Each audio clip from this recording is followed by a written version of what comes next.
It's that time of the week. On Friday, we got to get the power rankings going. Got our guy Scotty Hartnell here. I'm sure he's going to. Scotty Hartnell's paying attention. Like Dan Rosen, we bring him in. I don't know what the heck's going on with Rosen. I don't know what he's watching. He's always Tampa number one under any circumstance. Doesn't matter. They're good. They're Stanley Cup champions, but, I mean, it is the power rankings for this week. So let's get right to it. Mr. Hartnell, the floor is yours. I'm starting at number 5. Oh, geez, look at that picture. Oh, number 5. What The Flyers. Hartnell, I remember. That's beautiful hair, people. Beautiful hair. Yes. But that was my Flyers. But I got Flyers number 5. They're going through some COVID stuff going on. When they get that full squad back, I think they're just going to take off to the next level. Number 4 would be the Golden Knights. They got 2 number 1 goalies in net. They are flying high. They got some solid D as well. You can't count out the Tampa Bay Lightning. I have them number 3.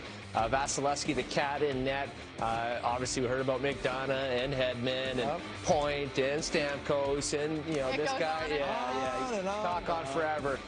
But the team that I like the most right now, the Florida Panthers, they've been solid. They're getting scoring from their big boys. The supporting cast has been great. Their both goalies have been phenomenal. But number 1, I got the Leafs. They're a high-scoring team.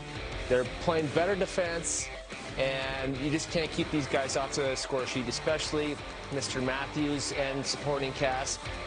But for me, those guys are unbeatable almost every night. They're coming to play every night, which is good for them, and hopefully they can do that in the playoffs. The last couple of years, they haven't. Maybe this is the year. This might be the year.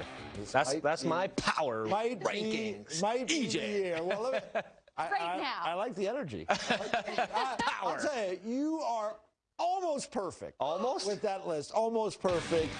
Oh, they dug this. Oh, yes. Picture up again. All right.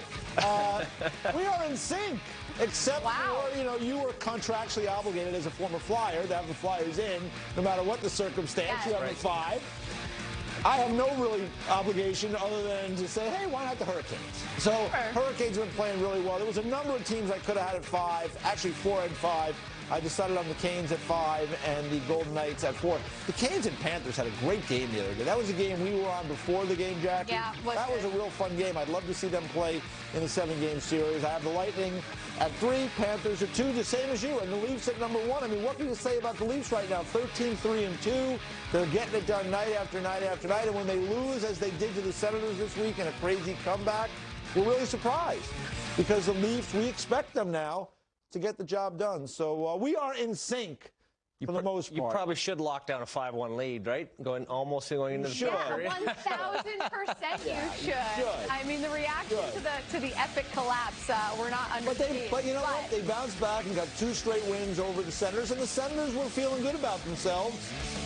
Toronto took care of business. I'll say this about the Leafs, too. Even when they're not playing their best on a certain night, they're just so good that even if your team makes just 1 or 2 mistakes, it's most likely that the Leafs are going to take advantage of that opportunity. And that's why they're so dangerous. Yep. And Austin Matthews, I mean, certainly a big part of that. No question. And Mitch Marner and Joe Thornton back in the mix right now. It would be fun, I have to say it. It would be fun to see Jumbo raise that Stanley Cup with Maple Leafs. Would it ever? I don't know. That party might go on for months. Would his statue have a beard? I think it would have to. It has to. For sure, 100%. It has to. Yeah, you can't put like a clean-shaven. No. Imagine they did. Oh my gosh, it would just Twitter would explode. Nobody even remembers a clean-shaven Joe Thornton anymore. Yeah, it would be wild. Well, you guys did well. I respect the great minds think alike. I wonder why he feels that way. I have nothing to be feisty about. There you go. All smiles over here. Right. The white and blue up. Well, see, when we get rid of Dan Rosen on this segment, how much everyone's happy. Everybody's happy. Everybody.